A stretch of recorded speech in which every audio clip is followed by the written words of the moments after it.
Olá, estudantes do quarto ano. Meu nome é Nádia Corumbá e hoje nós vamos ter mais um encontro para falar de geografia. Então, pega o teu caderno e a tua caneta e presta atenção na nossa aula de hoje. Vamos lá. Anote aí, aula de geografia, quarto ano, professora Nádia Corumbá. O nosso assunto de hoje é unidades político-administrativas do Brasil. Não esqueça de anotar a data. Atenção, professores, a habilidade de hoje será EF 04 GE 03. EF 04 GE 05, o objeto do conhecimento, unidades político-administrativas. Então vamos lá, pessoal. Nós vamos falar hoje sobre o território, vamos falar sobre o Brasil, esse país continental. Vamos ver como é que está dividido o nosso país e quem é que divide o nosso país? Por que ele tem uma divisão? Então vamos pensar lá na sua casa. A sua casa, para dividir da casa do vizinho, tem paredes, né? Tem um muro, se houver quintal. Então nós vamos ver as delimitações do nosso território. Acompanhe comigo. Olha só, a extensão do nosso território brasileiro. A superfície do Brasil foi calculado o valor de 8.510.295 km², que foi publicado no Diário Oficial da União, número 94, este ano, no dia 19 de maio, através de uma portaria, a Portaria 177, segundo o IBGE. Olha só, o território é usualmente definido como uma área do espaço delimitada por fronteiras a partir de uma relação de posse ou propriedade, seja animal ou humana, segundo o Pena. E nós vamos observar aqui na tela a extensão territorial do Brasil. Se nós medirmos do ponto mais setentrional ao norte ao ponto meridional ao sul, olha lá em Roraima, na nascente do rio Ailã até o Arroio do Chuí, nós temos 4.376 quilômetros. E do ponto oeste mais extremo, lá na nascente do rio Moa, até a Ponta de Seixas, a leste, nós temos 4.326 quilômetros, pessoal. Agora, a gente vai falar um pouquinho sobre algumas peculiaridades do nosso território. Vocês sabiam que o Brasil tem ilhas oceânicas e isso nos garante a exploração de terras além daqui da costa? Vamos lá observar essa informação. O Brasil possui 5 ilhas verdadeiramente oceânicas, localizadas entre 250 a 1.100 quilômetros de distância da costa, que são o Atol das Rocas, o arquipélago de Fernando de Noronha, o arquipélago de São Pedro e São Paulo, o arquipélago de Martins, Vaz e a ilha da Trindade. Observem aqui ao mapa, o litoral, o arquipélago de São Pedro e São Paulo está no extremo norte, é o nosso ponto mais ao norte do continente, está a 1.000 quilômetros de distância, se nós levarmos em consideração a referência à cidade de Natal. O arquipélago de Fernando de Noronha também fica ali na região nordeste e as ilhas de Trindade e Martim, já próximo lá do litoral do estado do Espírito Santo, próximo à capital Vitória, a 1.170 quilômetros de distância. Agora, pessoal, nós vamos assistir a um vídeo falando um pouquinho mais sobre esse território brasileiro. Acompanhem comigo.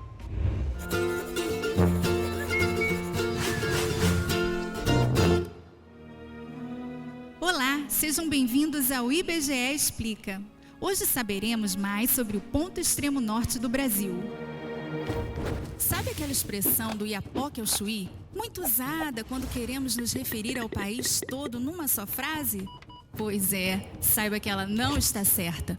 Essa expressão foi tão difundida que é tema de música, Viagens aí para conhecer o Brasil, do Iapoque ao Chuí. título de livro e até percurso de maratona. O Iapoque era uma referência ao extremo norte do território brasileiro. Era, no passado mesmo. Em 1998, utilizando a mais avançada tecnologia da época, que você conhece como GPS, uma comissão oficial confirmou o que já se sabia desde 1933, que o extremo norte do Brasil não fica no Oiapoque, no Amapá. O Brasil vai do Oiapoque ao Chuí. Ia Desde ontem, a bandeira brasileira está fincada num ponto remoto da Amazônia. É o novo marco do extremo norte do país. Então, o que fazer com um marco gigantesco construído no Oiapoque? Deixa como lembrança para a cidade.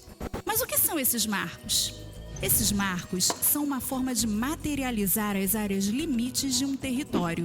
No passado, os exploradores definiam os limites territoriais da seguinte maneira: se em uma região existia um rio, de um lado o território pertencia a um e do outro pertencia a outro. Isso funciona bem em regiões onde existem rios, mas nem todas as fronteiras os têm. E a localização precisa é um trabalho difícil, principalmente em uma época em que recursos tecnológicos de localização eram escassos ou imprecisos.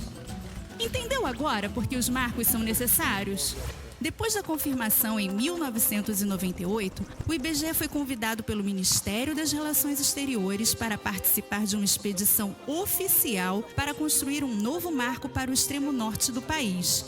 Mas para definir com precisão o local de construção do novo marco, era preciso encontrar o antigo, colocado em 1933 no Monte Caburaí, em Roraima, por Braz Dias de Aguiar, capitão de mar e guerra e chefe da comissão demarcadora de limites da época.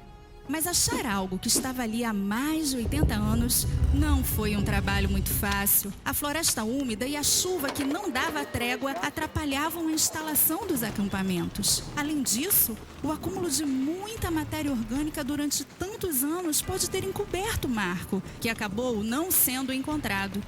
Então, a equipe de pesquisadores realizou novas medições com modernos aparelhos de GPS e definiu, através de coordenadas geodésicas, o local onde foi construído o novo marco no Monte Caburaí, em Roraima, próximo à nascente do rio Ailã.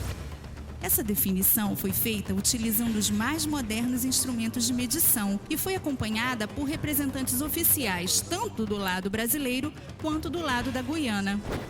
Portanto, fica a dica para quando você quiser falar corretamente dos pontos extremos do país.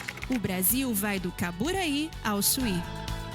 Gostou do nosso vídeo? Então curta e compartilhe. Não deixe também de assinar o nosso canal e nos ajudar a disseminar informação pelo país. Estudantes, prestaram bastante atenção, agora é a vez de vocês exercitarem. Eu falei os estados em que ficam os pontos extremos e agora é a vez de vocês exercitarem. Peguem o livro de vocês, caderno e caneta e vamos exercitar agora. Em quais estados estão localizados os pontos extremos do território brasileiro? Ao norte nós temos Roraima. Ao oeste, o estado do Acre. A leste, nós temos no estado da Paraíba, lá na Ponta de Seixas. E ao sul, Arroio do Chuí, no Rio Grande do Sul. Muito bem, estudantes. Agora eu vou falar para vocês um pouquinho sobre as proporções do Brasil. Vocês já ouviram falar que o Brasil é o 5º maior país em extensão territorial do mundo? Então vamos conhecer quais são os outros 4 países que em maior extensão territorial e ver como é tão grande o nosso país, que é chamado de um país continental. Observem, a Rússia é o primeiro país com 17.075.400 quilômetros quadrados de extensão. O Canadá com 9.976.139 milhões de quilômetros quadrados. A China é o terceiro maior país com 9.596.961 quilômetros quadrados. Os Estados Unidos ocupa a 4ª posição em extensão territorial, com 9.363.520 quilômetros quadrados. E o Brasil com 8.514.876 quilômetros quadrados.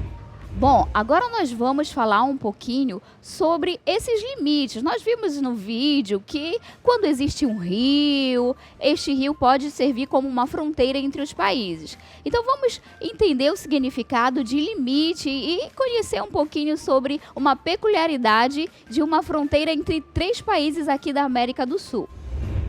O que é limite? O limite indica o local onde termina um território e começa o outro, como no caso de países e estados. A definição de limite leva em consideração a existência de elementos naturais, como rios, serras e montanhas, ou elementos artificiais, como pontes e estradas. Está lá no livro da Garcia, do 4º ano. Observem aqui a Ponte da Amizade, que liga a cidade de Foz do Iguaçu, lá na região sul do país, ao Paraguai. E a foto aqui, vocês observam a bandeira de 3 países, que são o Paraguai, o Brasil e a Argentina. Aqui, ó, é a fronteira tríplice. É uma fronteira entre 3 países da América do Sul. Essa fronteira é uma fronteira marcada por um elemento natural. O rio aqui, ó, no caso o Rio Paraná e o Rio Iguaçu fazem esta fronteira tríplice lá na região sul do país. Agora nós vamos observar um pouquinho como está dividido o nosso território. Nós já vimos nas nossas primeiras aulas sobre aquela evolução do nosso território. Então, hoje o nosso território está segundo a Constituição de 1988. Foi a última modificação que houve no nosso território. Observemos aqui. O Brasil tem 5.170 municípios e uma população de 210.147.125 habitantes. Atualmente, o Brasil possui 4 fusos horários. A região norte é composta por 7 estados, a região nordeste por 9 estados, a região centro-oeste é composta por 3 estados, a região sudeste tem 4 estados e a região sul 3 estados, segundo o IBGE. Então, nós vimos aqui sobre fuso horário. O que significa isso? Significa que lá nos arquipélagos em Fernando de Noronha, nós temos um horário em relação a Brasília, 1 hora antes de Brasília. E o último fuso horário, que é lá no estado do Acre, tem diferença, são 4 horas de diferença em relação aos arquipélagos. Então, nós temos 4 fuso horários. O fuso horário lá nos arquipélagos, Fernando de Noronha e nos penedos de São Pedro e São Paulo. O fuso horário de Brasília tem um fuso horário aqui no Amazonas e o fuso horário também no Acre. Observemos agora, pessoal. Nós vamos convidar os estudantes que estão acompanhando essa aula para nos falar aqui no mapa quais regiões estes números e essas cores indicam no mapa. Oi, professora Nádia, sou Anne Caroline, da Escola Norato Filgueiras, aluna da professora Socorro Góes. A região de número 1 é a região centro-oeste. Nós vimos a Anne falando pra gente. Vamos observar agora o nosso próximo estudante falando com a gente. Vamos observar o que a Heloísa tem para nos dizer aqui. Oi, professora Nádia. Meu nome é Heloísa de Oliveira. Eu estudo na Escola Norato Filgueiras. O nome da minha professora é Socorro Góes. E a região 2 é a região Nordeste. Muito bom, Heloísa. Vamos lá, o próximo estudante. Nós temos a Nathalie aqui. Vamos acompanhar o que a Nathalie tem para nos dizer sobre as regiões aqui. Professora Nádia, sou a Nathalie Fernanda dos Santos Rodrigues, da Escola Norato Filgueiras, aluna da professora Socorro Góes. A região número 13 é a região norte. Muito bom, Nathalie. Vamos lá, mais um estudante. Agora nós temos o Saulo Samuel. Vamos lá, Saulo. Oi, professora Nádia. Eu sou o Saulo Samuel da Escola Norato Filgueiras. Eu sou aluno da professora Socorro Góes. A região 4 é a região sudeste. Muito bom, Saulo. E vamos acompanhar o que o João observou aqui do mapa. Oi, professora Nádia. Eu sou o João, da Escola Norato Filgueiras, aluno da professora Socorro Góes. A região número 5 é a região sul. Muito bom, estudantes. Agora nós vamos ver uma peculiaridade aqui do nosso sistema, né? Como funciona o nosso país. Olha só, observem comigo. O Estado, eu estou falando da federação, ele é formado pela união de 3 poderes: o poder executivo, o legislativo e o judiciário. Essa estrutura foi criada há muito tempo pelo pensador francês chamado de Montesquieu. Observem aqui a imagem do Montesquieu para caracterizar a república, tal como é no Brasil.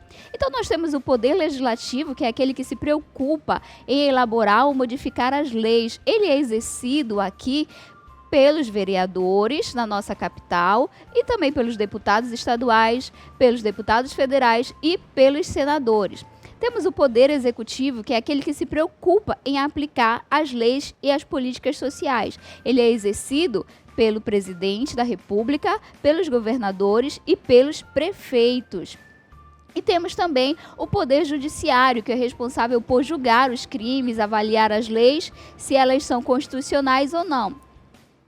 Observem aqui, ó, a Assembleia Legislativa do Estado do Pará, que fica lá na Cidade Velha, o Palácio Antônio Lemos, onde o prefeito despacha, né, trabalha, e o Tribunal de Justiça. Bom, eu falei para vocês que o município não tem o Poder Judiciário, mas aqui no Estado nós temos o Poder Judiciário, a presença do Estado, ok?